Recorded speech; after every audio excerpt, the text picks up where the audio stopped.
And an 80-year-old man suffered serious injuries this afternoon after being one of two pedestrians struck by a flatbed truck off Main Street in the town of McGraw. According to Cortland State Police, shortly before 3 this afternoon, 29-year-old Jonas Whaley of Cincinnatus, New York, was driving a 2002 Isuzu flatbed truck westbound on State Route 4 when he partially jumped a curb and struck two pedestrians and another vehicle. The two pedestrians were 80-year-old O'Neill Lang and 24-year-old David Tobias. Both were transported to Cortland Regional Medical Center, Tobias with non-life-threatening injuries, while Lang was then transported to Upstate Medical in Syracuse, where he is being treated for much more serious injuries. And today marks the 17th day investigators in Northeast Pennsylvania have been searching for Eric Frein. The search shifted slightly to the southeast on Sunday. Authorities believe they have the 31-year-old survivalist contained within a 5-mile area around his parents' home in Canadensis, Pennsylvania. Frein tops the FBI's most wanted list after police say he opened fire at the Blooming Grove Police Barracks 2 weeks ago, killing one officer and injuring a second. And NASCAR racer Tony Stewart says that he isn't sure if or when he'll return to sprint car racing, but that quitting altogether is out of the question. He made that statement at a press conference earlier today. This is Stewart's first time speaking out since the August 9th accident that killed fellow racer Kevin Ward Jr. Stewart will not face charges for the incident, but remains shaken, saying he regrets ever racing a sprint car that night. Well, I mean, we've been racing since Atlanta, obviously, but it's not been business as usual by any means. And this is going to be a healing process for me. So, it makes you think about a lot of things other than driving race cars. But the one thing that's probably helped me more than anything is being back at the racetrack and being around my racing family, and remembering that I have a passion for what I do. Stewart struck Ward while he was out of his car walking down the dirt track in upstate New York. The NASCAR driver says he's willing to talk to the Ward family if and when they want to talk. Senator Charles Schumer says hundreds of chemicals the federal government has the authority to ban are still being used to make synthetic drugs. And he says those drugs are as easy to buy as a candy bar, allowing makers of drugs known as K2 and Spice to work around the law. Schumer says the DEA has banned 20 of 300 chemical substances, and he is urging the DEA to swiftly ban these remaining drugs. He's co-sponsoring a bill that would make it easier for the agency to do that, as well as give the DEA more authority to prevent new synthetics. New York State has banned only bath salts, and Broome County has banned both bath salts and synthetic marijuana. And an Endicott woman is behind bars. Broome County sheriffs say 20-year-old Casey Flanders attempted to visit an inmate at the Broome County Jail using her sister's identity. Authorities say Flanders was trying to hide her identity because there were active warrants out for her arrest. She's been charged with criminal impersonation, grand larceny, and petty larceny. She's being held in Broome County Jail on $1,000 cash bail. Federal funding has been announced to help New York's growing agriculture industry. All of $5+ million in USDA money will be aimed at growing and supporting the specialty crop industry, like this apple farm. Specialty crops include locally grown fruits, vegetables, and Christmas trees, as well as maple syrup. Cornell University was awarded the bulk of the funds for research and development. Well, the cost of college is not getting cheaper, and today State Comptroller Thomas DiNapoli announced lower fees for the state's biggest college savings plan. This is the fourth fee drop since 2009 for New York's 529 Direct Plan. The Direct Plan includes state tax benefits in addition to federal tax savings offered by all 529 type plans. Well, in the spirit of the beginning of October and Halloween just around the corner, The Walking Dead made their way through downtown Binghamton tonight. Hundreds of people of all ages were dressed in their zombie best as they paraded from Confluence Park in downtown for the annual Zombie Walk. Those participating in the walk were asked to stay in character, and everyone says they were there for the same purpose. Scaring everybody that came out to see us. The zombies are scary. The Zombie Walk is a fun way for families to kick off the season and get into Halloween spirit. That's right, Jason. Police say that the best way to avoid being a victim of this scam is to know exactly what to look for if you're contacted by one of these callers. According to a couple of Southside Binghamton business owners, NYSEG customers are contacted by callers who say they represent NYSEG. Customers are then warned that to avoid having their service shut off, they need to purchase a Green Dot Money Pack card and contact the caller with the card information. One Binghamton police detective says NYSEG would never ask their customers to pay their bill this way. No reputable business that I know of would require you to go pay immediately or buy a prepaid debit card to pay your bill or pay on your account. So that should be a red flag. A spokesperson for NYSEG told Fox 40 today that an alert was sent out in August, but that Binghamton businesses have been hit hard in the past couple of weeks by this scam.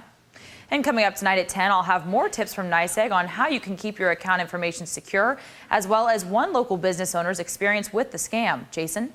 There has been a lot of attention surrounding revitalizing downtown Binghamton, but Governor Cuomo's announcement location of BU's pharmacy school could be the beginning of the revitalization of Johnson City. Fox 40's Beth Rousseau tells us how the new school could bring more to the village than just students. Well, it was the perfect fall day to be out on the golf course. 16 teams were competing in this year's Discovery Center Captain and Crew Golf Tournament at the Vestal Hills Country. The money raised will go towards exhibits and programs for the kids, along with paying for the reconstruction of the front lobby of the Discovery Center. Well, there really hasn't been much to forecast in the weather department lately. I know. I think we're going to have to go wake up Mick. Stay tuned. We hope he's up next. Well, both the defense and the prosecution have rested their cases in the trial of Ganesh Remy Ramsaran. He's charged with second-degree murder in the death of his wife Jennifer in December of 2012. Fox 40's Beth Rousseau was in court today and joins us with more. Beth. Tom Allen. And I'm Samantha Bleiweiss. One man is lucky to be alive tonight after the SUV he was driving flipped over on Vestal Parkway. The one-car crash happened about 6:30 this evening and snarled traffic for quite some time. The driver was heading west on the Parkway when he flipped over right across the street from the Plaza Diner. He was trapped inside his SUV for a good 30 minutes, and first responders had to use a saw to get him out of the vehicle. It was about at Meadowbrook where the tracks come off into the grass there. It appears that he struck a pole on his way this way, and he came over the embankment here. No details on the man's condition were available, and the cause of the crash is still under investigation. An audit by the New York State Comptroller's Office shows that local law enforcement agencies are not responding quickly enough when it comes to updating the state's sex offender registry. The audit cites 16 instances where the Broome County Sheriff's Office had failed to update photos of sex offenders in the area. But Detective Sergeant Jason Ellis says that in 3 of these instances, the photos had been sent to the state, but the state had failed to upload the photos. We have no issue as far as managing sex offenders. We're not in violation of the New York state law.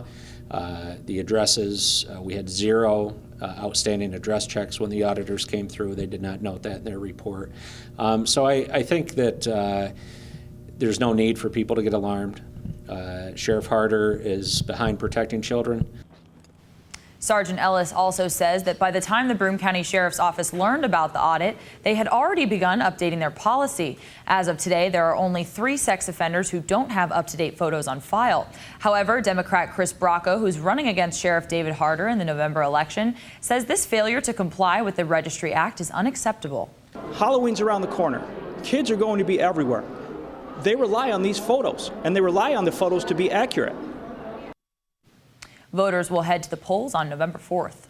An Endicott man is facing numerous assault-related charges following a night of domestic violence that took place in the village in June. 33-year-old Frederick Felton is accused of beating his girlfriend's 16-year-old son and a 52-year-old female with a baseball bat.